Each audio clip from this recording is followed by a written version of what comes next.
Hey yo, what's up guys, it's your boy Crunch Time here, back with another video, and man, today we just have to talk about the Warriors again, because after last night, after what I just saw, after what I witnessed from Draymond Green last night, I had to talk about my favorite team, man. It hurts me, and I've defended Draymond on so many occasions, man. This man gets so much slander for, maybe he deserves some of it, but he's still a good player, right?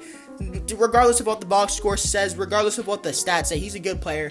But after last night, after that stupid shot, I just can't talk about the Warriors without addressing what happened last night. If you don't know what happened, well, here, I'll show a video of it right up on the screen. Take a look, man.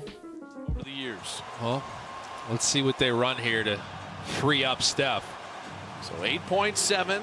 Obviously, you need a 3 if you're the Warriors. Damian Lee to inbound. Oh, still looking for Steph. Now Draymond's got it. What did he do that for? Draymond shot a 3 with 5 seconds left. Why? You got time. He thought they were probably going to foul him right away, and he just anticipated it.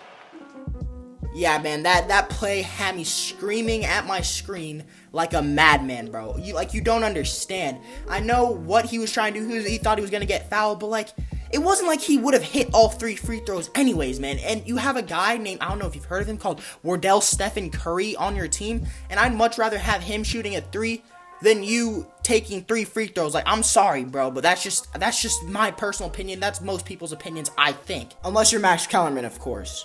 I want Iguodala. Anyways, man, I don't want to get too much into that, but I want to address the real problems with this team, man. First of all, we need our bigs, man. We need our bigs. We can't have Draymond Green running the 5 anymore. We can't have a small ball lineup.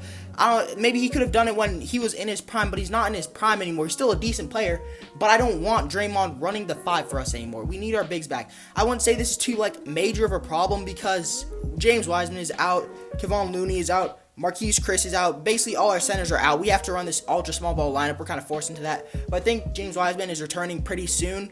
So I'm not too worried about that, but that is just something that I just want to point out. That's definitely hurting us. But this one is a major one, right? We need scorers. We need scorers, man. I can't stress that enough. We can't have Curry doing everything. And I mean he's doing everything. I don't think this is talked about enough, but he's averaging 29 points on 48, 43, 94 splits, right? He's averaging the second most points in the league, man. What more can you ask of him? What more can you ask of him? At this point, he needs help, man. I don't know if the stats really back me up on this, but it feels like every time Curry doesn't put up 30, we lose, right? Sure, you can say, yeah, obviously, if your best player doesn't play well, you lose, but if he has to put up 30 for us to even have a chance at winning, there's something wrong, right? There's something wrong with the supporting cast, and there's something wrong with maybe the way that the coach is running it. I know Steve Kerr also talked about running Curry 34, 35 minutes a game. He's talking about the long run. I get what he means, but you have to run Curry more, man. You just have to. He's literally our only real scorer on our team. Andrew Wiggins, Kelly Oubre, they're doing fine, right? I actually like how Wiggins is playing this year. I like how Oubre is playing. He just had a 40-point game a couple nights ago, but you need Curry on the floor as much as you can. 34, 35 minutes is good, but I think he should be running maybe 38, man. Close to 40 even, bro, because I know I'm conflicted because I don't want to see him get injured or anything, but in order to win games, if we want to make the playoffs, that's what's going to have to happen, right? Because our bench unit, it's all right, but it's not going to get the job done. So, I don't know, man. And the saddest part is, right, the thing we need the most is exactly what Klay would have provided us with, man. He would have given us scoring, would have given us defense, would have given us spacing. That's exactly what we need, man. And so, yeah, it just sucks for us that we're out.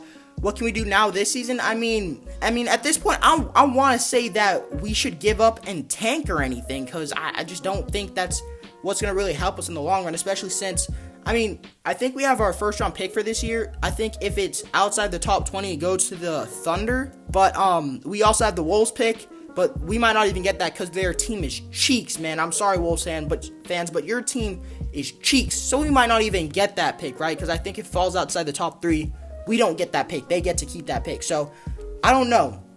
Do we tank and try and get a top pick? I don't think so. I think we're still in this playoff hunt. But what scares me is that we're in that like weird middle ground where you're not good enough to compete for a title. And maybe this team isn't even good enough to make the playoffs. It's looking like that right now, right? So we're in that weird middle ground where we might not even make the playoffs, but we also aren't bad enough to get a top draft pick. That's something that's really scary. And what's worse is that after the season, we have to pay Kelly Oubre, who I think we should probably bring back. We have to pay Brad Wanamaker, who's a decent bench player. We have to pay Kevon Looney, assuming he opts out of his player option. And so we won't have too much money to play around with in free agency.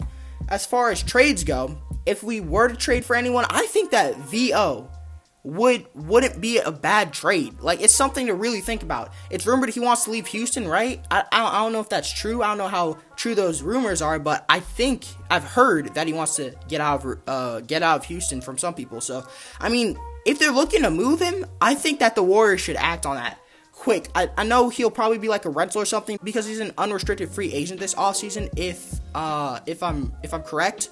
So, I mean, it's a bit of a risk, but it gives us more money to play around in free agency if he does walk. So, I mean, that's great. As far as what we could give up to get him, I think a couple picks, including the T-Wolves pick, which still has some value. I don't know how much value it really has if, you know, the Wolves are as bad as they are and if they continue to play as bad as they are. But one of those picks might be the Timberwolves pick. And Andrew Wiggins, because he's making a bag. I think those contracts line up all right. I think Andrew Wiggins is even making more than VO, so I'm not sure how that would work, but if they know that he'll leave in free agency, I think that's something that they would also probably look at. That's a trade that they would probably look at. Other than that, maybe Lonzo Ball. I know that's kind of also been rumored. If that's on the table, I think we should do that. He's been playing phenomenally. He's kind of a perfect Warriors fit if you think about it. You know, someone who can handle the ball. Steph can play really, really well off ball. Lonzo is best on ball. I think that's a match made in heaven. I know they're 2 point guards, but running them at the same time might not be such a bad idea. So if a Lonzo trade is on the table, I think that would be a pretty good option, man. I don't know, man. I don't know. I'm kind of just spitballing here. I don't know. I know I'm saying that a lot, but after last night, man, I'm just left dumbfounded, man. I just can't wait for Klay to come back. If we make the right moves this offseason, maybe even before the trade deadline, and then if Klay Thompson comes back next year looking even 85% of what he was before his injury, I think we could honestly be a title contender. I think even this year, if Klay was here, we would be a title contender, but obviously that's not the situation. It's not reality, so I don't know. Right now we're fighting for that AC. Doesn't feel good. Anyways, hope y'all enjoyed the video. If you like the video, leave a like on the video. If you like my content, subscribe, man. Just do it. That's all I really have to say. Hope y'all have a great day. It's been your boy Crunch Time, and I'll see you next time.